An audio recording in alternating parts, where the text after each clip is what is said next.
Everyone, কেমন আছো সবাই? অফবিট কৃষ্ণার আরও একটি ব্লগে প্রত্যেককে স্বাগত জানাই। আর আজকে যে দিনটি শ্যুট হয়েছে সেটা তো দেখে বুঝতেই পারছো, এটি ছিল আমাদের উল্টো রথযাত্রার দিন। আর গিনি যেহেতু প্রথম দিন রথ টেনেছিল, মানে প্রথম রথযাত্রাতে, তাই উল্টো রথযাত্রাতেই ওকে আবার রথ টানতে নিয়ে যাব আমরা বাইরে। আর সেই জন্য এখন রথটাকে সুন্দরভাবে সাজিয়ে একটু ধূপ দ্বীপ জ্বেলে দিচ্ছি, কারণ আগের রথে তো অনেক কিছু প্রিপারেশন করেই রেখেছিলাম, তাই এবারে আর বেশি দেরি হবে না। রথ তো সাজানো মোটামুটি হয়েই আছে, শুধু একটু ধূপ দ্বীপ দেবো আর একটু মিষ্টি প্রসাদ দিয়ে তারপর আমরা গিনিকে নিয়ে সবাই মিলে বেরিয়ে যাব।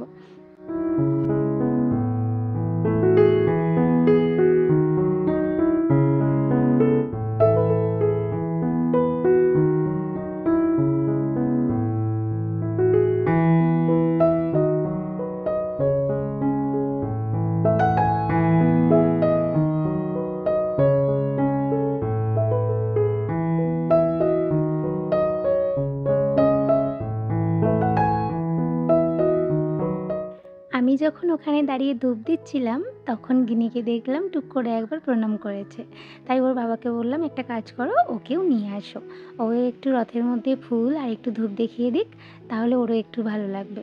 আসলে ছোট বাচ্চাদেরকে এই ধরনের কালচারের সঙ্গে যত তোমরা বেশি ইন্ট্রোডিউস করাবে, ওরা কিন্তু তত ভালোভাবে এগুলো শিখবে।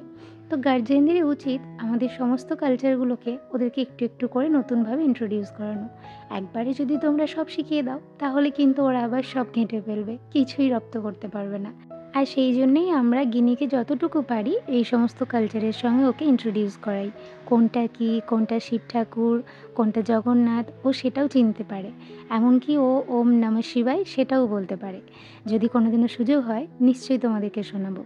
তবে হ্যাঁ, আমার বাচ্চা পারে বলে সেটা দেখে কখনোই কিন্তু নিজেদের বাচ্চার উপর প্রেসার ক্রিয়েট করবে না। ওরা যেটুকু দেখে দেখে শিখবে সেটাই ভালো। আসলে আমরা এই ধরনের মন্ত্রগুলো উচ্চারণ করি, তো সেখান থেকেই শুনে শুনে ও কিন্তু এই ধরনের মন্ত্রগুলো রপ্ত করেছে। আর তাছাড়া যেটুকু খেলার ছলে ও শিখতে চাই সেটাও আমরা ওকে শিখিয়ে থাকি। যেমন A to Z ও টোটালটাই বলতে পারে, তবে মাঝে মাঝে ওকে একটু ধরিয়ে দিতে হয়, এই যা। আর এখন এই যে রথ টানতে যাবে বলে গুড়গুড় করে কেমন দড়ি নিয়ে দৌড়চ্ছে। তবে এখানে ও রথ টানছে আর আমি দেখছি ওর বাবা রথটাকে জাগিয়ে রেখেছে। আমার এখানে এত হাসি পাচ্ছিল যে কি বলবো বুঝেই উঠতে পারছিলাম না। তারপরে এই যে ইনি আবার মাঝে মাঝে একবার করে স্টপেজ নিয়ে নিচ্ছেন আর এই রথের সমস্ত চিকমিকিগুলোকে ছাড়াচ্ছে। আর এখানে রথের পেছন পেছনে দৌড়চ্ছে। আসলে ও রথটাকে পেছন থেকে ঠেলতে চাইছে, কিন্তু পেছন থেকে ঠেললে যেহেতু ঠাকুরটা পড়ে যাবে, তাই ওর বাবা আবার সামনে থেকে দড়ি ধরার জন্য বলছে, কিন্তু না, উনি সেটা করবেন না। তাই এই যে এখন বাবু পিছিয়ে চলে আসছে গোসা করে। ওর আবার খুব গোসা হয়েছে ওকে রথটা ঠেলতে দেওয়া হয়নি বলে। তবে এই জায়গাগুলো আমরা কেউই ওকে খুব একটা বেশি মানাতে যাই না। ওকে নিজেই নিজের সঙ্গে শিখতে হবে কোনটা ঠিক কোনটা ভুল। তবে হ্যাঁ, এই ধরনের জিনিসগুলো আবার রাস্তার অনেকেই দেখলে পছন্দ করে না। তারা কিন্তু আবার বলে, এ আবার কেমন বাবা মা, বাচ্চাকে ছেড়ে চলে যাচ্ছে। তবে হ্যাঁ, নিজেদের বাচ্চার যদি সত্যিই ভালো চাও তাহলে ছোট্ট থেকেই ওদেরকে গাইড করতে হবে।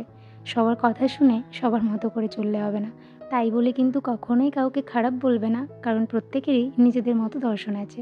আর এখানে দেখো, অনেকক্ষণ ধরে গিনিকে ওর বাবা মিষ্টি খেতে বারণ করছিল।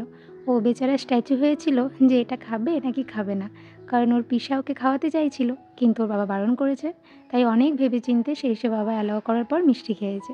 তবে হ্যাঁ, যতটা কন্ট্রোল তোমাদের বাইরে থেকে দেখে মনে হচ্ছে এতটা কন্ট্রোলেও কিন্তু আমরা ওকে রাখি না। আসলে ও যে সমস্ত কন্ট্রোলগুলো শেখে সেগুলোর মাঝে মাঝে আমরা টেস্ট নিই যে আদৌ ও কতটুকু শিখলো।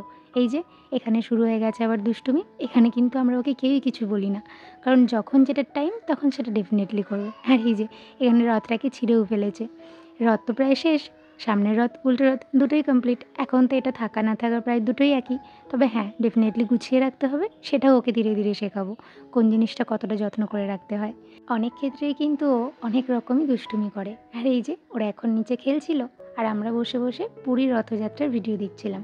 আর যখনই ভিডিওটা দেখছি তখনই শুনলাম পাশে আমাদের নিজেদেরই সামনে দিয়ে একটা রথ যাচ্ছে। তাই সবাই মিলে এখন বাইরে বেরিয়েছি। এই যে এখন সবাই মিলে রথ সাজিয়ে নিয়ে আসছে।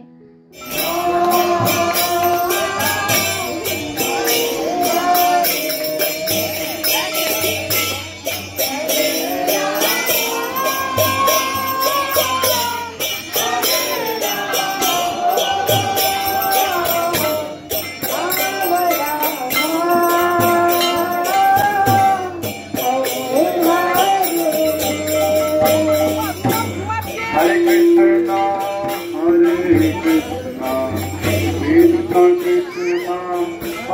Hare, Hare Rama, Hare Rama, Rama Rama, Hare Hare, Hare Krishna, Krishna Krishna, Hare Hare। চলো ওইদিকে রথও চলে গেছে আর আমরাও সবাই মিলে চলে এসেছি ঘরে। আর রথের স্পেশাল আকর্ষণ কি, জিলিপি আর সঙ্গে কিন্তু পাঁপড়। বাট আমরা পাঁপড়টা মিস করে গিয়েছি, কারণ ওটা এখনও ভাজা হয়নি। তাই জন্যে ওর পিসিয়া যেগুলো ছিল সেগুলোই নিয়ে এসছে। আর এখন তো গিনির সামনে সবার প্রথম প্লেটটা রেখেছে।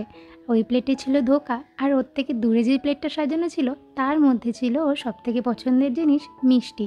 যদিও এখানে মিষ্টির জন্য জিলিপি রাখা ছিল, তো ও তো জিলিপিটা পেলেই পুরো গোটা গায়ে হাতে মেখে নেবে, কারণ খাওয়ার থেকে বেশিও মাখবে, সেই জন্যে দূরে সরিয়ে রাখা হয়েছিল। আর এই যে সবাই মিলে খেয়ে দিয়ে এখন গিনিকে নিয়ে বেরিয়েছি ছোট ছোট পুচকেদের রথ দেখবো বলে। কিন্তু অনেকটা চলে আসলাম, বাট একটাও পুচকেদের রথ দেখতে পাইনি। আর এই যে শিব মন্দিরটা দূরে দেখছো, এটা হচ্ছে গিনির আর একটা স্টপেজ। রোজ যখন আমরা বেরোই ও এখানে একবার করে আসে, একবার করে প্রণামটি সেরে তারপর অন্য কোথাও যাবে, সেই জন্যে স্টপেজ বললাম। আর সামনে যে ফুচকা দোকানটা দেখা যাচ্ছে, এটাও ওর একটা স্টপেজ। এখানেও আসে আর এই কাকুটা একটা দুটো করে ফুচকা দেয়, সেটা নিয়ে তারপরও যাবে। না হলে তো ফুচকা ফুচকা বলে ওখানেই চিল্লাতে থাকবে, শুনবেই না। আর এই যে উল্টো দিকে ছিল একটা বাজার, তাই ও ওখানে ফুচকা নিয়েছে আর আমি চলে গেছিলাম চট করে একটু সবজি নিতে। সেটাই এখন নিয়েছি। নিয়ে ফেরার পথে দেখছি খুদে খুদে বাচ্চাদের কয়েকটা রথ আসছে। তখন মনে হলো হ্যাঁ, বাচ্চারা রথ নিয়ে বেরিয়েছে। আসলে গিনির রথে তো এত কিছু লাইটিং দেওয়া নেই, তাই এই রথটা দেখে বেশ ভালোই লাগছে। এই যে আরও একটা রথ গেল, আর আমি রথ দেখছিলাম বলে ওর বাবা গিনিকে নিয়ে আগেই চলে এসেছিল। এবারের মতো রথের পর্ব মিটল। সোজা রথ উল্টো রথ দুই কমপ্লিট। তবে দুটোতেই একটাতেও গিনি কিন্তু ভালোভাবে মজা করেনি, কারণ গিনি তো এখনও সেভাবে জানেই না কোনটা কী রথ। ও যখন বড় হবে ডেফিনেটলি ও এই দিনগুলো ভিডিওতে দেখে নেবে, আর পরের বার থেকে ও নিজেই ভালোভাবে রথ টানবে। আর এখন আমরা বাড়ি ফিরছিলাম, যেতে যেতে দেখলাম রাস্তার মধ্যে এক জায়গায় পাঁপড় ভাজা হচ্ছিল। তো ওনারা তো আমাকে রীতিমতো ডাকছিলেন, কিন্তু আমি ভাবলাম না, পাঁপড়টার জন্য দাঁড়িয়ে থাকলে হবে না, কারণ আমাদের বাড়িতে গিয়ে পাঁপড় ভাজার প্ল্যান রয়েছে। সেই জন্য বেশি দেরি করিনি, তাড়াতাড়ি চলে এসেছি এখানে। আর একটু ধূপ দ্বীপ জ্বালিয়েই এখন চলে যাব ওপরে পাঁপড় ভাজতে। চলো আজকের মতো তাহলে ভিডিওটা এখানেই শেষ করছি। ভালো লাগলে ডেফিনেটলি ভিডিওটায় লাইক করে চ্যানেলটিকে সাবস্ক্রাইব করে দিও। দেখা হচ্ছে আবার নতুন ভিডিওয়। ততদিন পর্যন্ত ভালো থেকো, সুস্থ থেকো, বাই।